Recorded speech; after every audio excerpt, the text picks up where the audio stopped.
Lord Clive সৈন্যদেরকে জিজ্ঞাসা করছে যে নবাব সিরাজদৌল্লা কোথায়।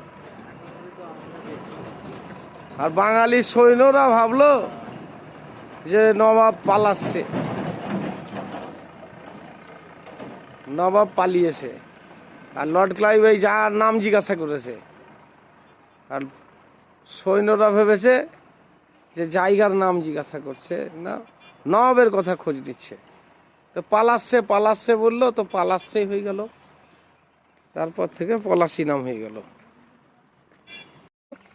ওই দেখো ওই পাশে ওই আমবাগান, ওই দেখো স্মৃতিসৌধ করে রেখেছে, দেখো মুভমেন্টটা। হ্যাঁ, লর্ড ক্লাইভ এসে যখন জিত হয়ে গিয়েছে, জিতে গিয়েছে, তখন লর্ড ক্লাইভ এসে বাঙালি সৈন্যদেরকে জিজ্ঞাসা করছে জায়গার নাম কি। বাঙালি সৈন্যরা ভাবছে, যেহেতু ইংরেজদের জিজ্ঞাসা করেছে, তখন বাঙালি সৈন্যরা ভাবছে যে নবাবের কথা জিজ্ঞাসা করছে। তখন ঘটনাচক্রে তারা বলে ফেলে পালাচ্ছে পালাচ্ছে। ওই পালাচ্ছে পালাচ্ছে থেকে তখন লর্ড ক্লাইভ ভাবলো যে এই জায়গার নাম পালাচ্ছে, যে সেই পালাচ্ছে থেকেই পলাশি।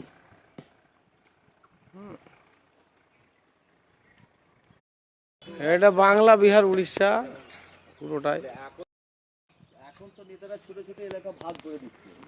এই ওরা যা রাজত্ব করেছে এখনকার কে পারবে অতটা।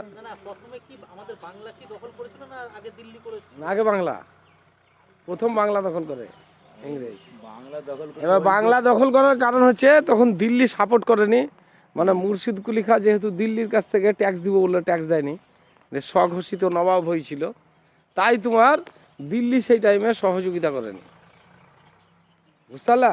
মানে প্রথমে বাংলা, বিহার, উড়িষ্যার ট্যাক্স কালেক্টর হিসাবে মুর্শিদ কুলি খাঁ দিল্লি থেকে অনুমোদন নিয়ে এসেছিল, দিয়ে এখানে এসেও স্বঘোষিত নবাব হয়ে যায়, আর দিল্লিকে ট্যাক্স পাঠায় না।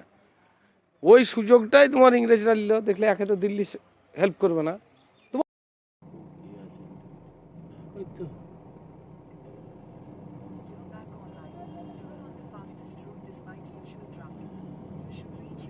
দারুণ লাগছে না সূর্যটা, এতটা হলেই হবে। টাকাটা করলাম, এবার ইফতার হবে রাস্তায়। এ দেখো হাসিউল ভাই, দেখলাও